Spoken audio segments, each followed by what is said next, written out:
comment expliquer les visions d'outre-tombe? Il arrive parfois que certaines expériences dépassent notre compréhension. Vous savez, ces moments où l'on croit apercevoir une présence, entendre une voix familière ou ressentir un frisson inexplicable dans une pièce vide. Ces phénomènes ont longtemps intrigué l'humanité et chacun y apporte sa propre interprétation. Ce qui frappe, c'est que ces expériences surviennent souvent dans des moments de forte intensité émotionnelle, après la perte d'un être cher, pendant une période de solitude ou dans des situations où la vie semble suspendue. Il n'est pas rare que ceux qui les vivent se sentent profondément bouleversés, mais aussi étrangement réconfortés. L'esprit humain, façonné par nos émotions et nos souvenirs, joue un rôle central.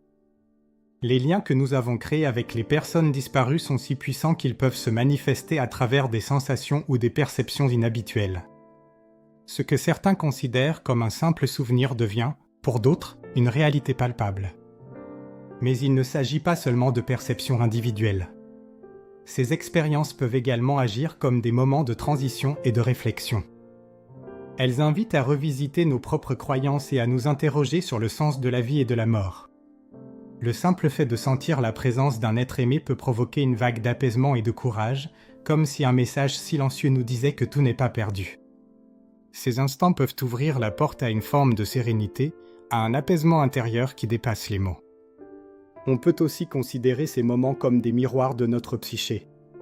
Notre cerveau cherche naturellement à donner un sens à ce que nous ne comprenons pas, et les images ou sons perçus peuvent être une manière de traiter le deuil ou l'absence. En ce sens, ces expériences deviennent un moyen subtil de transformer la douleur en force, de trouver un équilibre entre perte et espoir, solitude et présence. Et puis il y a cette dimension universelle. Depuis toujours, l'humanité a raconté des histoires de rencontres avec ceux qui ne sont plus là. Ces récits se retrouvent dans toutes les cultures, toutes les époques, chacun y mettant sa couleur propre. Cela montre à quel point ces expériences, qu'on les interprète comme mystiques ou comme des manifestations de l'inconscient, répondent à un besoin fondamental, sentir que le lien avec nos proches peut transcender la vie elle-même. Ces instants, qu'ils soient brefs ou prolongés, laissent une empreinte durable. Ils peuvent modifier la manière dont nous abordons nos relations, la mort et même nos choix de vie. Certains trouvent le courage de pardonner, d'aimer davantage ou simplement de vivre pleinement après avoir senti cette connexion. D'autres y trouvent un réconfort silencieux, une preuve que l'affection ne disparaît jamais complètement. Il est normal de ressentir à la fois crainte et émerveillement face à ces visions. Elles nous rappellent que l'existence est plus vaste que ce que nous pouvons percevoir et que chaque émotion, chaque souvenir, chaque lien laissé derrière nous peut résonner longtemps après qu'une vie s'éteint. Ces expériences ne sont pas toujours faciles à expliquer, mais elles sont précieuses parce qu'elles nous rappellent la profondeur des connexions humaines et la manière dont elles continuent de nous influencer.